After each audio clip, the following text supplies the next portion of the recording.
Good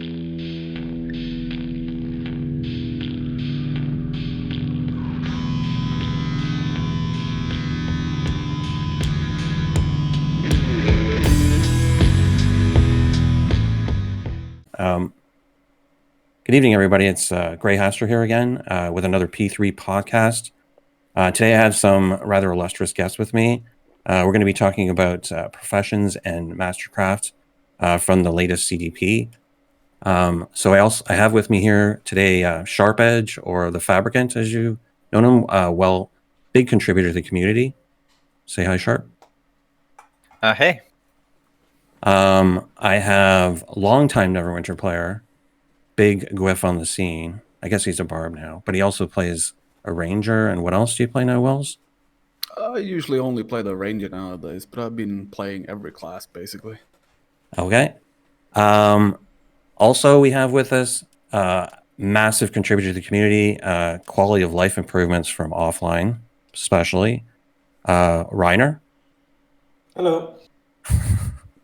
And lastly, and definitely not least, we have Lord Willow, a regular contributor to the P3. Hi, how's everybody doing? So let's just jump right in. And what we're going to talk about is, so what were the biggest takeaways from the current CDP when it came to professions and mastercrafts? So why don't we start with Reiner? Wait, there was a CDP? I don't know about nothing. Now, the biggest takeaways, you mean in ideas? Yeah, like, I mean, generally, I mean, the CDPs are like a basically a repository of ideas. I mean, so what do you think were some of the biggest things that came out of that when it comes to specifically to professions and mastercraft changes? Well, the biggest one obviously was the one from Sharp. He had a very big and well thought out idea about crafting, with a complete plan on how to integrate crafting to the world, where to get resources, and what to get from crafting as well. So I thought that was a very good idea for crafting itself. But to be honest, I don't really craft that much, so I'm not super into it. But just for crafting itself, I think that was just a good idea. So do you think it would be fun? Do you think it would be something that you would do?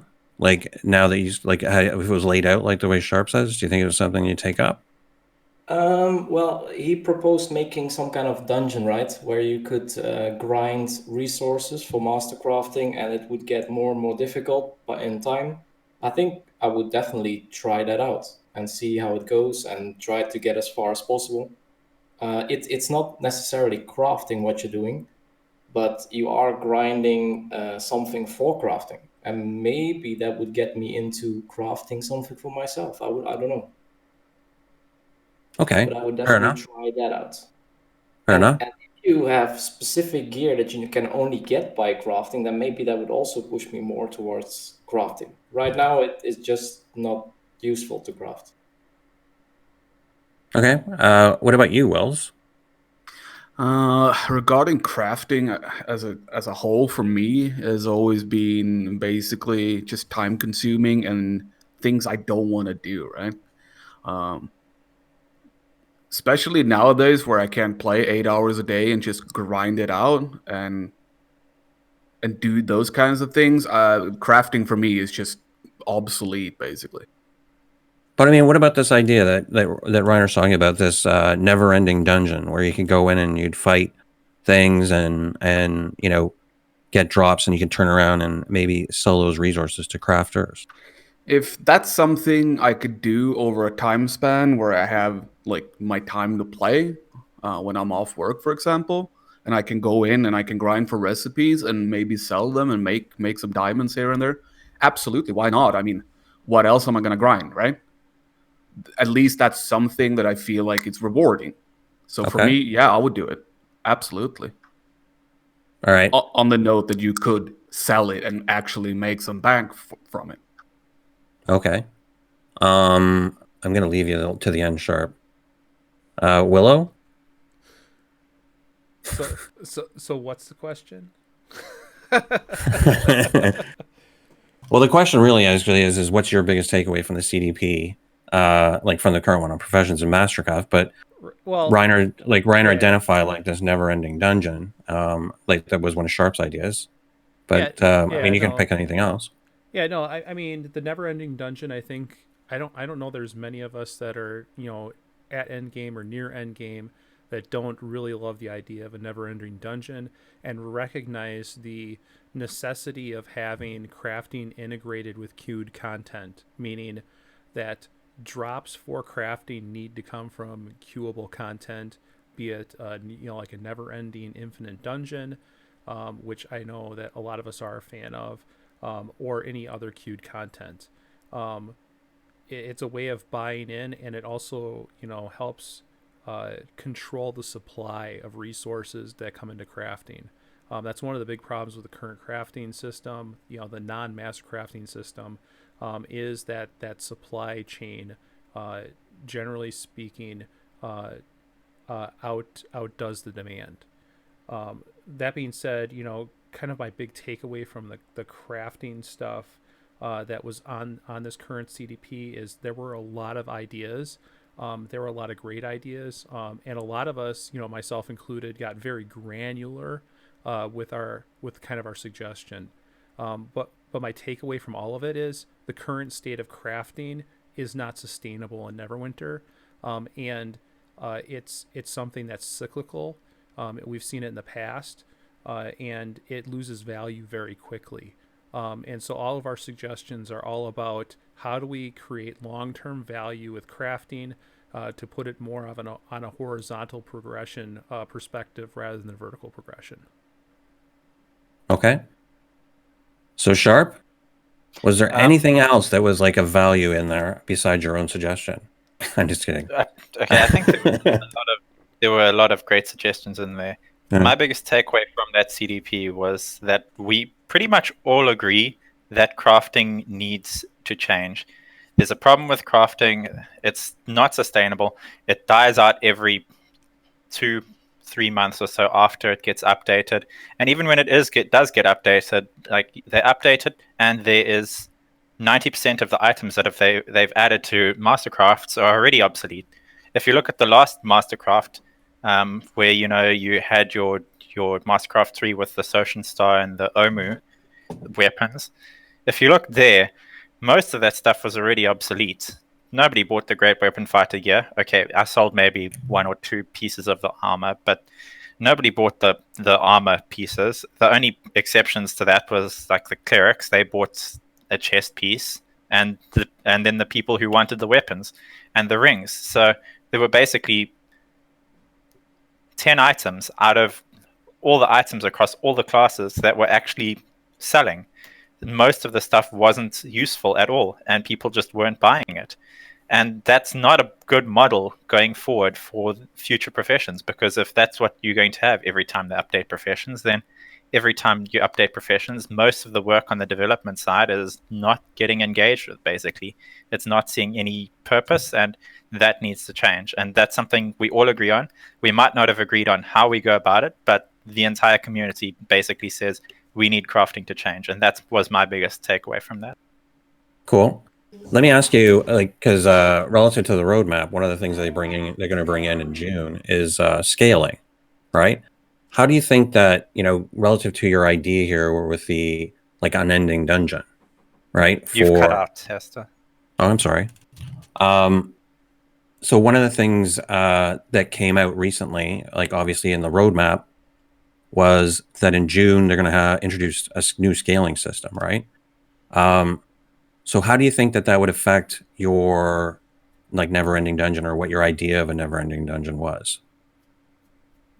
I couldn't hear you at all, Hester. I'm not sure if it was just me, but it sounds okay on my end. Maybe Yeah, just I hear you just fine, Hester. It's Yeah, I hear probably you lagging. Sure. Okay, now I hear something again. It was okay. What was the question? so with the changes like to scaling coming in June on the roadmap, how would you think that would affect your never-ending, like your never-ending dungeon? idea? I think it affects it positively, actually. The thing is, my never-ending dungeon idea is designed with scaling in mind. It's not designed around a game that has a static level of difficulty. So the idea is that the entry, when you buy into the dungeon at the start, it's relatively easy, and it should be something that a group of 5 relatively new players can get into, and they can pick up ingredients and stuff at the low end. And the idea is that at the low end, the drop rates aren't as good, so you don't get as many items. So you need multiple amounts of each item in order to craft. Obviously, like with the previous master crafting, you need like 12 logs to craft one item, for example. So you can vary the amounts of items that drop. So at the low end, less stuff will drop, but they will still get stuff, which is important. And then as you get deeper and deeper, then scaling kicks in and the content gets harder and harder. And as it gets harder, more and more stuff starts to drop. So I think scaling is something that works very well in this kind of system. And this is actually where you should be implementing scaling, as opposed to, say, the overworld, where it doesn't feel very good. It feels like, you're going backwards and you're not as strong as you used to be. Here, it makes sense. You're not as strong as you keep going further and further, but the rewards keep getting better and better. So you are more rewarded for fighting harder and harder content. Okay. So let's try something else here. So how do you see, how do all of you see, master crafting as a whole, going forward, separate from professions, when it comes to the gates that are present and present there, right? Like AD gates, the refinement, the level of, achievement. So 85% success or less and stuff like that. Do you think that needs to be addressed as well? Because I don't know that was really addressed in there. It's a hard thing to get into, right? As a newer player now. Isn't master crafting supposed to be the AD sync in Neverwinter?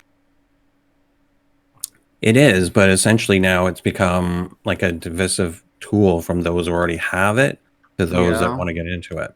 I mean, that's the thing. That's the point of view here. Is okay, an AD sync, if it costs me 50 million AD to become a master crafter, yeah, that's a huge AD sync. But I'm not going to spend that. So I'm not syncing any AD anyway. So my suggestion would be make it a lot cheaper to become a master crafter and have the crafting sync more AD if that's the case. Because if you get a whole lot of more people into it, it's going to sync on average probably more AD. So are you suggesting that we reduce the AD cost of getting into crafting, but then attach AD costs to actually crafting items? If the master crafting wants to act as an AD sync, I think it's better to involve the general population instead of 5 to 10 people that can actually afford getting into it. You see what I'm saying here? So it's like a broad tax, if we put it that way, compared to one-time taxing. Well, I mean, it's an interesting thing. I guess the reason why I brought up the question was largely because one of the things that did come up in the CDP was about the idea of people having large armies of crafters and gatherers, and basically being able to price out anyone that actually is doing it for their own enjoyment or fun or making a little bit of money on it or whatever. We know that that's one of the things that Willow talked about, about some new item coming out and then getting on there and then gathering all the stuff and then having it out in there en masse the first day, right? And then that's never impacted master crafting though. A really good master crafter is going to have one crafting character, and they're going to just do everything, maximize their profit, maximize the throughput on that one character. When I'm talking about multiple character, armies doing crafting, I'm really talking about the standard crafting stuff, which also needs some side of supply side constraint as well to keep from oversupply destroying that economy. I think there's room for both types. Yeah, exactly. Sure. Yeah. My thoughts. I think crafting in itself, the only thing you can get there is gold, right? The only thing you can get from crafting is gold. There is no AD to be gained in normal crafting. Yeah, because the items are out of date, and it's real, well, except for armor kits and stuff like that. But there's such a heavy supply in that now that It's even too easy that to is, make. yeah, it's too easy to make. They're also probably like cheaper to just buy than to make. I mean, if you're starting from scratch. I personally think, and I'm probably in the minority with this, that the price to get into Masterwork is actually fine. It's supposed to be like an end game for crafting. I think that what there needs to be is there needs to be a middle ground, maybe, but master crafting where it is fine. It's more a case of the rest of crafting needs an adjustment to make it less worthless, basically. And then master crafting, well, crafting in general needs to be made so that it has longevity, so that it's not just good for 2 or 3 months. Mm-hmm. And then it should be in a fine situation. But master crafting is supposed to be, the best in slot for crafting. It's the equivalent to spending your hundreds of millions on your character. I don't think master crafting is that expensive actually right now. It's been so old now and outdated that all the master crafting resources are super cheap. So getting into master crafting right now, getting into Mastercraft 5 is actually as cheap as it's ever been. It's Well, probably yes, cheap right now. yes, that is true, but you understand what I mean, Rainer, Yeah. that Well, so let me bring up one other thing. So this was, Oh, that's okay. Let me bring up one other thing, just to give you an example. Like somebody talking about it, and one of the people that I listened to and talked to. And so what if there was an example where, essentially somebody could quest for a master forger, and it would be a quest where, it would take them, let's say like the whole quest line might take 3 hours worth of time for them to actually go through and then maybe find resources, come back to the master crafter or forger, and then have him remake one piece, like have him make one piece for him, and it be like an adventure quest as a way of an alternative to basically going into the mastercraft. It's a different approach to, like, as an add-on, not necessarily taking away from mastercrafting, but as an add-on. So let me just ask to clarify this. So you're saying they have a quest that they get given by a mastercraft, basically, which unlocks crafting for them. So it's not to gather resources; it's to unlock crafting. That's their goal of doing. No, it wouldn't actually unlock master crafting for them. The idea would be that they would have a master crafter that would eventually make an item for them, but they would have to go through some trials and tribulations and go out and search for particular pieces to make whatever they've requested, and they can be different. This already happens. This already happens organically, actually. I can say from experience, because I did some big time crafting with the last crafting thing. And what would happen is there would be people that would come to you and, or well, in my case, you'd go and you'd find somebody, because the thing is, when you're crafting, okay, and if you're doing large scale crafting, it takes a lot of time. So you spend a lot of time crafting, and that's just you sitting there clicking on buttons in the user interface. There's a lot of user interface to click on, and it takes time to go through all of it. And you don't really have the time to go out and gather resources. So, or even to do some subcrafts. So something that I did, for example, and I know some other people also did this, is you would find people that were looking to make AD or something, and you would offer them AD if they would do some of the steps for you or things like that. So like gold wire, for example, takes a lot of time to make if you want a lot of gold wire, and you would pay somebody a large amount, and you would pay. So, for example, there was a person that, I'm not going to name anyone here, who was paid 15 million to craft 400 gold wire at some point, and that's all they did. And they did that for the crafter, and they got 15 million for doing that. So they were given the resources, they were given a bunch of stuff, and they went and they crafted it for them. So that already happens organically. I don't really think there needs to be a quest for that. Okay. All right. So let's go to. Did you have anything you wanted to add into that, Willow or Rainer? Wills? Nah.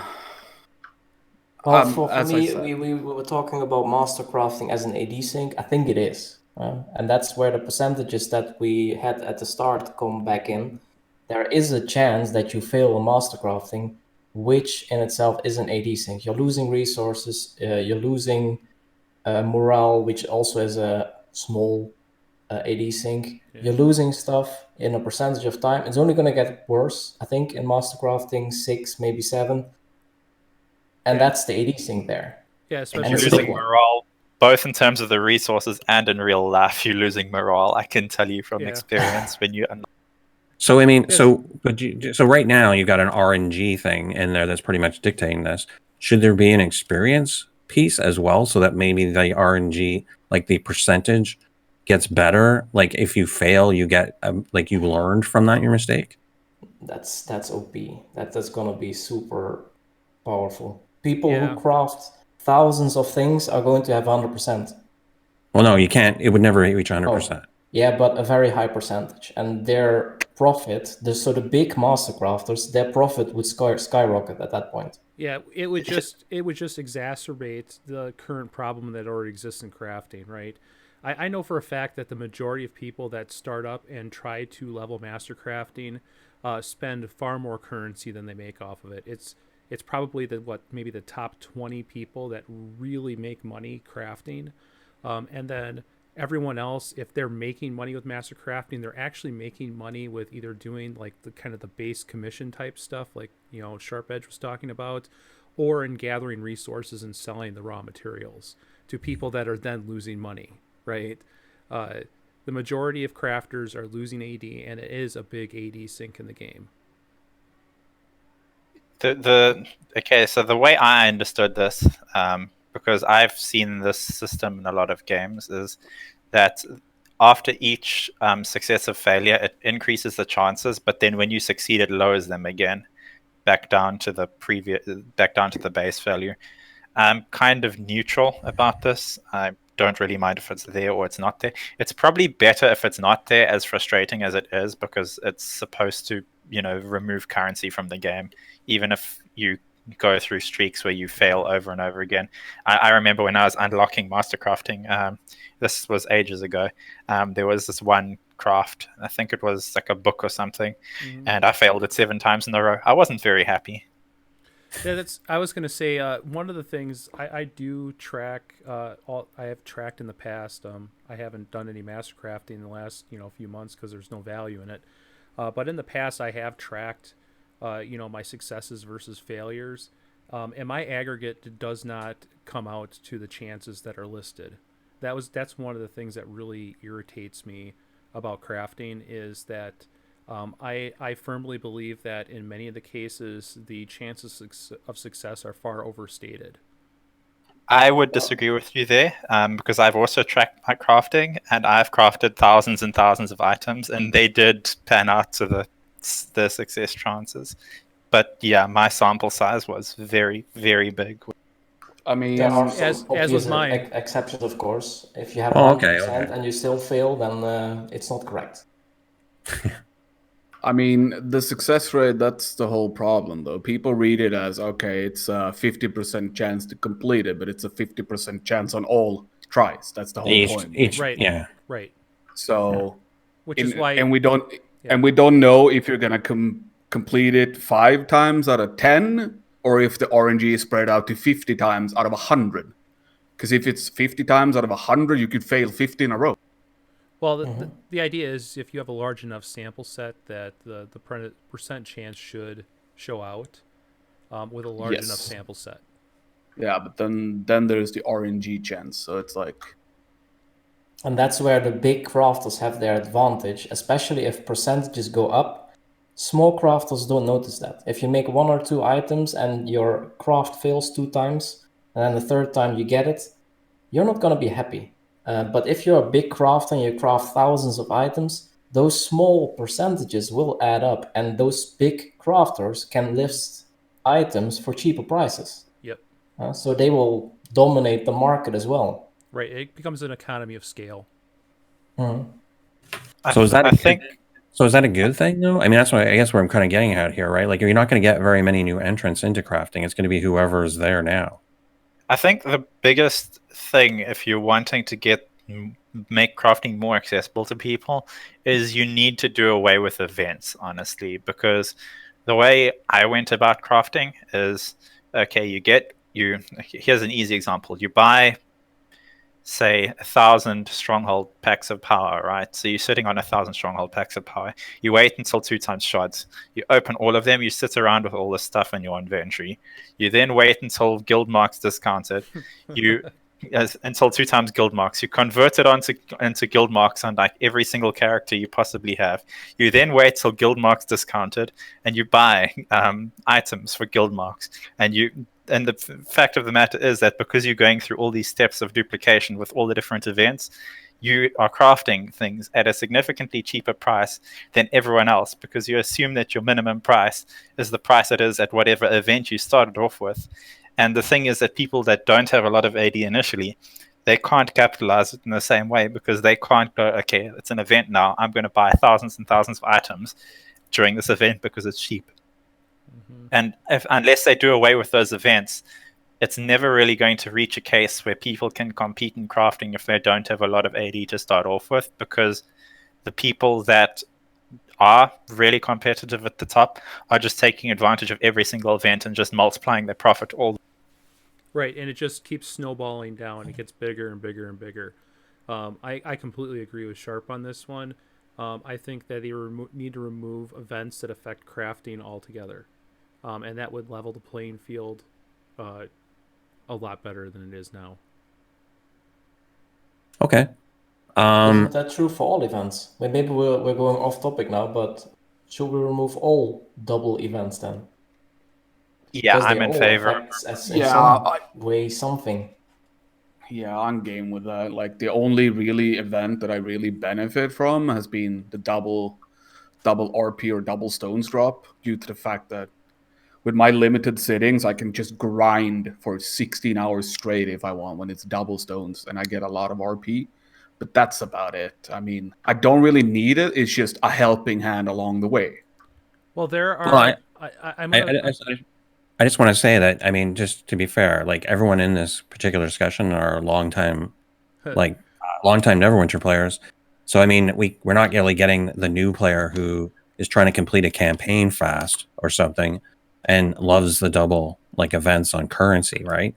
Right. The ones that I'm fine with are the double campaign ones. Those are, I feel like they're a necessary evil, but if the campaigns were designed well, like they were of an appropriate length, those events wouldn't be needed in the first place. So I feel like a better solution would be design the campaigns so you don't need those events and then just get rid of them entirely. That's kind of how I feel about it. Okay. Well, so the other thing that I think I'd be in favor of keeping like the double guild marks event. If you didn't actually receive as a character double guild marks, they counted as double guild marks to the stronghold. Because there are a lot of guilds out there that are still not guild hall level 20, and that does help. So double, like, instead of double guild marks, it just applies double the results, to the stronghold. As long as, again, that character is not getting double the guild marks, I think that is something that really does end up hurting the crafter community altogether. So the general consensus is everything that could help the new player catch up just slightly is a good thing, but everything that could help the endgame player to earn things quicker is terrible.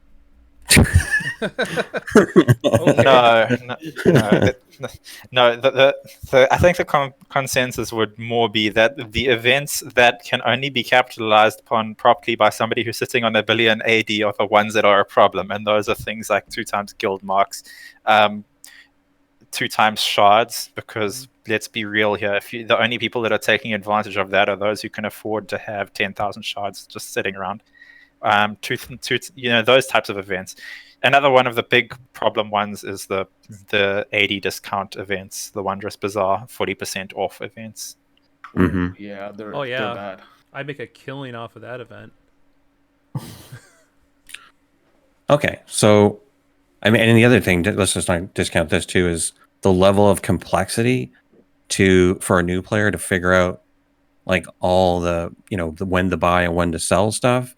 is like pretty difficult for them to get into without actually somebody telling them what to do. Isn't that just general marketing stuff, economy stuff?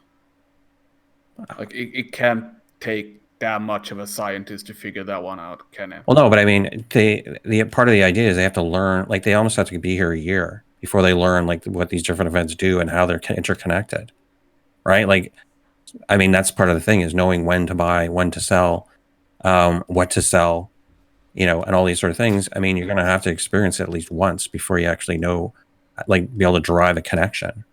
I mean, players are not going to massively benefit from these kinds of events. It's just, I think, okay, double yeah. shards. So if I do shard quests in my guild hall, okay, I get double shards. They're not going to massively benefit from it. I You think cannot the ex- problem is, yeah, Yeah. the problem is that even if you do know what these events do, okay, so say you're a new player that somehow knows what all these events do, it doesn't matter because you need to have a lot of AD to be able to take advantage of them anyhow. So it basically Right. it only serves to help players that already have a lot of AD, and it makes it so that it's very difficult to catch up and compete in, say, crafting, for example. Okay, fair enough. So I'm going to open this. I'm going to, like, do you have something else you want to say, Wills? Go ahead. yeah, I mean, I would see that comparison as playing like a cash game of Texas Hold'em. You go in with $100 and you're up against a stake of $25,000 or something. There's no way in hell you're gonna win more money than your $100 because they can just raise the stakes over and over again till they take in your money, basically. So it's Okay. kind of the same thing here. Okay. Anyone else want to say one last thing? Because the next question I'm gonna ask is gonna be more broader. Nope. Okay. So looking at your, like, through your own personal lens, what about this game is fun for you right now? And it can be anything. It doesn't have to be specifically All about. right, I have one thing right now that I really enjoy. That really sparked the old Neverwinter feel. It's the mob clearing phase in this Infernal Citadel. Like that type of clearing when you pull everything and you just massively AoE and clear for that. That is something that sparks memories from the good old Castle Never. Okay. Unfortunately, though, it's way too short. It's funny you say that. Actually, a lot of people, when they're the first time run there, their first impression is, so we did this mob now. Is there a boss next? And then no. There's like 5 or 10 more mobs. It was interesting, but it's interesting, you know, the difference in the perspective. Because most of the dungeons have been like 1 or 2 mobs, and then you're at another boss, or no mobs, depending on where you're at. What about you, Reiner? What is fun about the game? For you right now? Yeah. Right now, nothing actually. Okay. I'm looking for a challenge in this game. When Tom came out, that was challenge. That was something you had to learn. That was exciting. You would die multiple times until you knew everything. Now, I don't know, nothing. Is there I'm just anything? getting fun out of teaching people and making guides and giving information. Is there anything in the CDP that you looked at? Because I knew, because he did his great summary sheet. Is there anything in the CDP that sort of piqued your interest and said, that would be fun?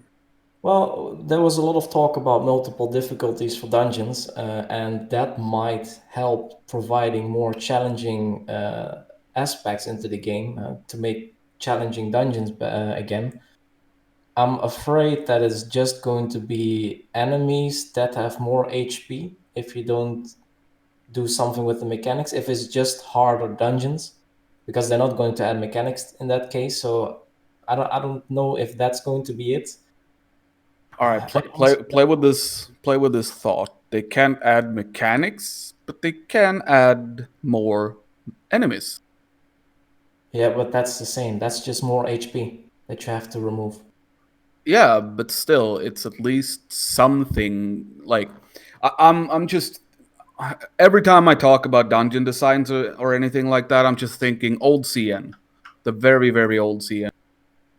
It had a lot of mobs, a lot of clearing, a lot of things that had to go right in order for you to reach every boss.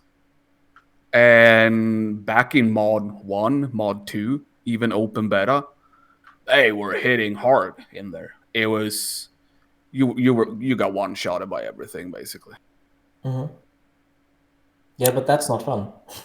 It's not. I mean, if and that's you the have thing. enemies that just one-shot you with a skill that you cannot see coming, then that's not fun. You have to have mechanics that you can learn, understand, and somehow try to avoid them. If and that's skill. And I'm looking for skill mechanics, not just grinds to remove HP from enemies. Okay. And I mean, that also removes the problem that you have this meta where some enemy or some classes do more damage than others. If you have mechanics that require skill instead of just HP depletion scenes, whatever you want to call it, then there's no issue with the balance. It's not a problem because everyone can dodge mechanics if you are skilled. Every class can do that. I have to disagree with you there, Raina, because the thing is, say you've got this really difficult skill-based dungeon, and some classes do more damage than others. What happens is the class that does more damage means that you have to see less mechanics in the time frame, so you have to dodge less. And so then the class that does more damage still matters more because you see less mechanics. I would just say this, like, I mean, there's no right or wrong answer in this. I mean, basically the idea is I'm asking you individually, like, what you would find fun. That's really so there's no, like, I mean, everyone's right. Yeah, right? I wasn't disagreeing. I wasn't disagreeing with what he. Okay. Well, I know that you're going to invite DPS that can clear the stuff quicker, but what if the HP of the enemy is not the issue? You're just doing mechanics, and the damage in itself isn't that big of a part of the dungeon itself. No big HP bar. Just try to dodge mechanics and. You do a little bit of damage, and then you finish. The problem with mechanics, though, is if you have them non-RNG based, they're predictable. You can just learn them, and you can just walk blindfolded through the dungeon, right? And in order for you to actually be skilled, you have to implement some sort of RNG to the actual mechanics, like there are on the last boss in Citadel. Everybody gets their circle underneath.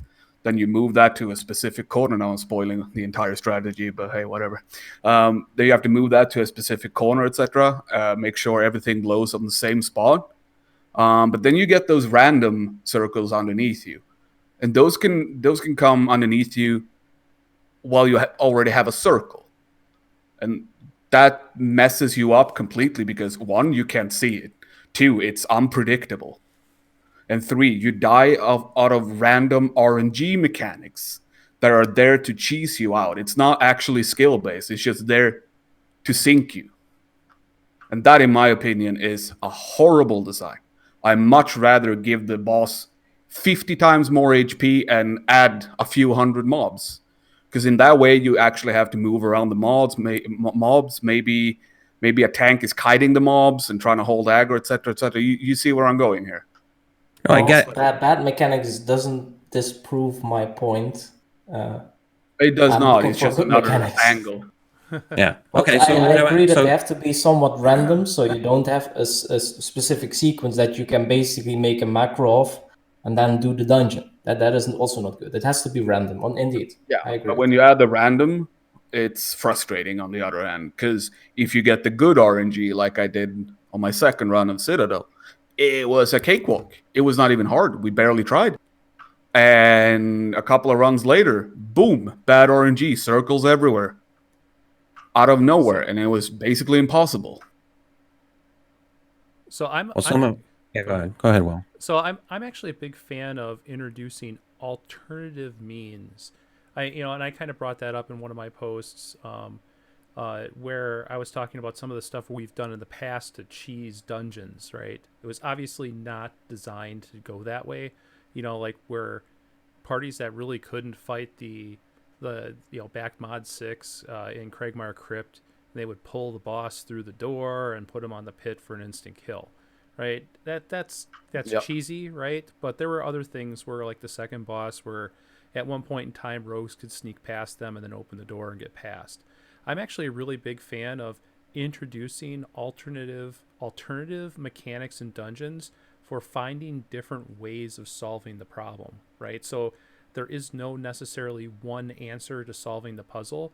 If you decide to go, murder hobo in there, well then sure, you can have your heal and tank and DPS checks, but I think that there should be alternative means, and each class should have some kind of alternative ability that, as long as the rest of the party is playing along with it and not going murder hobo, that it creates a potential, right?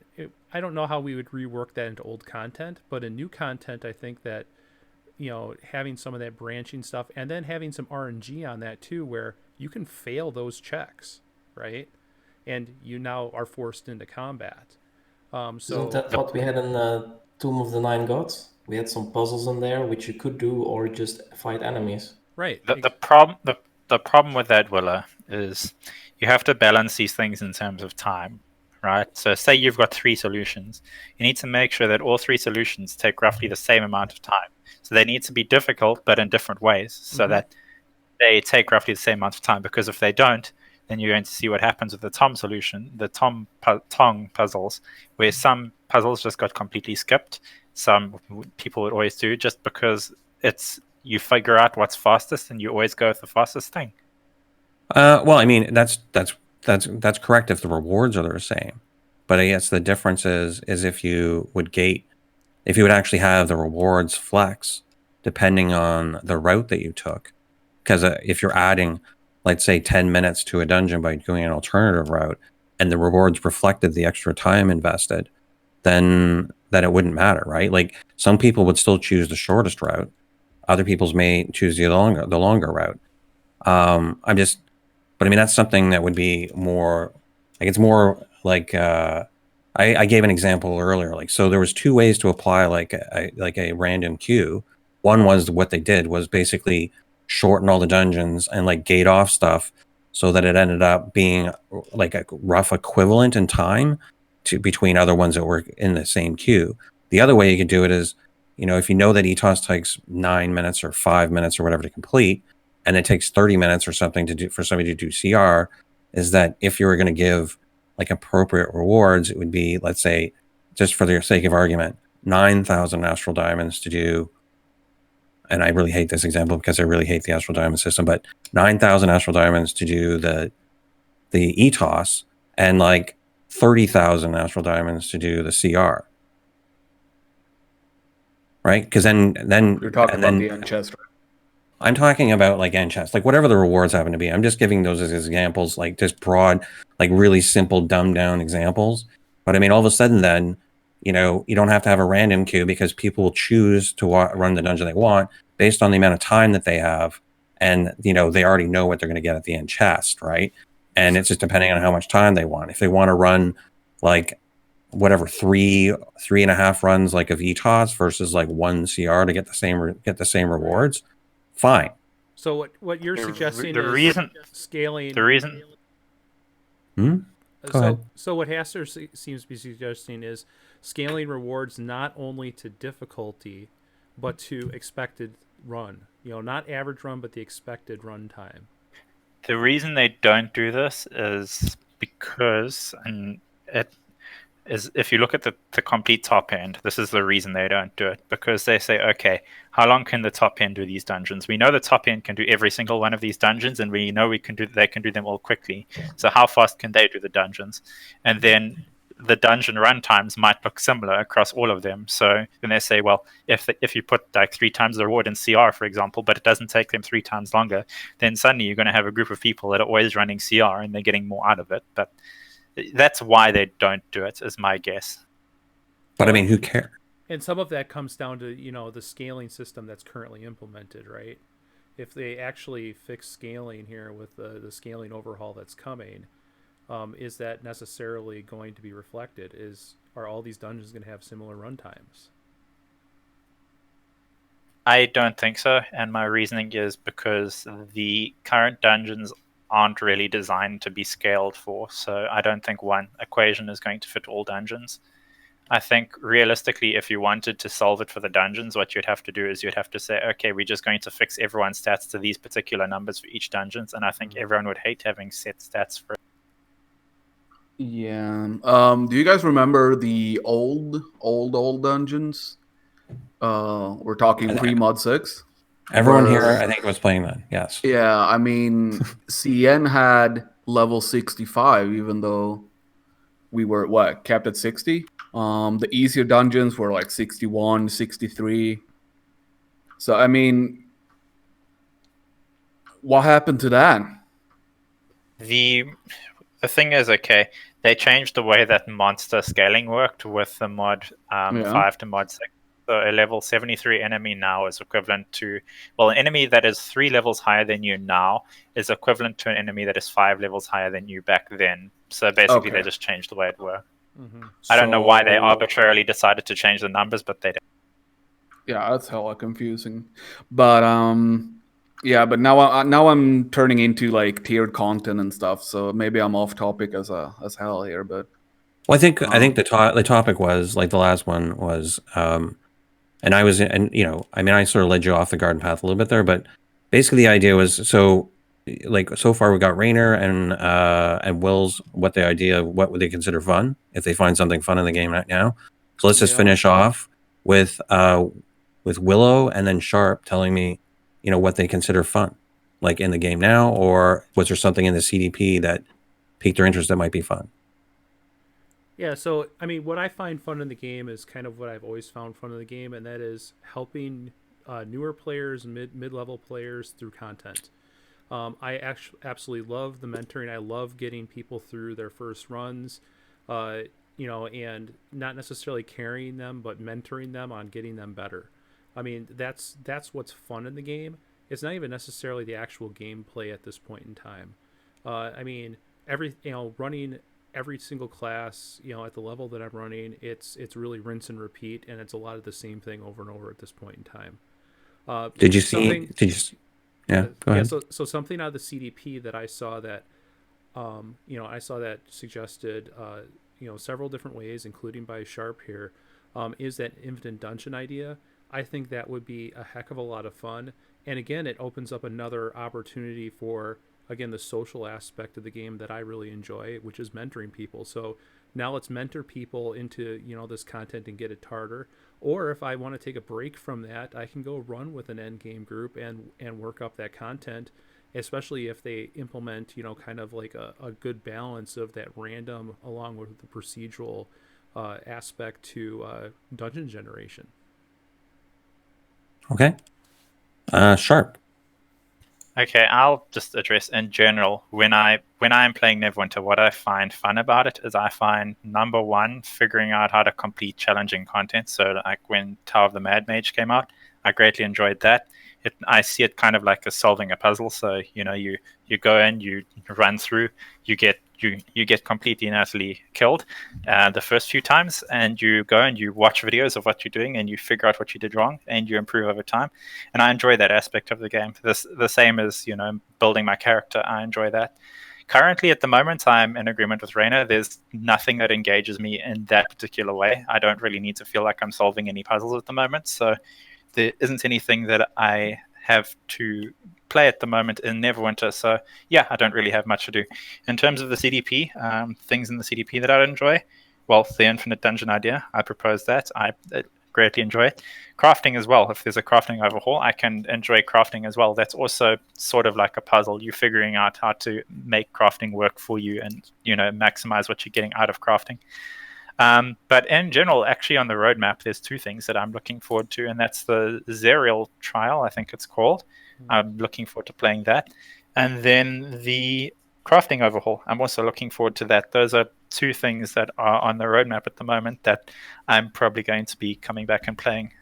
Is it really a crafting overhaul, though? I mean, it looks like it might be the same thing we've always done, right? Just adding new recipes. It's it's supposed to be based off CDP 1 and CDP 3, and CDP No, that's not. those changes. It's not until 20. The recipes like that are coming in like October are before the CDP 1 and 3. That's coming out January of next year. Okay. But I mean, And like on top of that, let me ask you about. So do you think like, and this is for all of you because we're talking about crafting and Mastercraft. What would you think if something along the lines of experimentation, like they used to do the old professions, like creating your own recipes? Would that be something that would also be interesting? Like, and like maybe prolong the gap between stuff if there were secrets like that to be found? I'll respond to this really quickly. I don't think there's a good way to do this properly. The closest you can get to something like that would be a system similar to the way crafting works in action RPGs, whereby you have a very large possible set of outcomes that you can get when you're crafting, and you can't guarantee the one that you want. And the problem with having a system like that is it becomes very frustrating to people who are crafting every time you're trying to get at one specific outcome, and you keep getting things that are not related to the thing that you're trying to craft. Okay. Anyone else want to comment on that last one? And then other than that, we'll just probably end it. I think No there might comment from Wills. I think there might be space for that, but it would be really, really difficult to implement. Again, you would really need a really large set of material, and I really only see it for like alchemy, where you could, again, kind of like how Skyrim does it, where you're trying to find your formulas. But eventually, people are gonna figure out those formulas, and then the mystery is out of it, right? Exactly. That's the point I tried to make. At some point, people will find it out, make a video about it, some stupid YouTuber again, and everything is revealed, and then there's no fun anymore because there's nothing to figure out for yourself. Mm-hmm.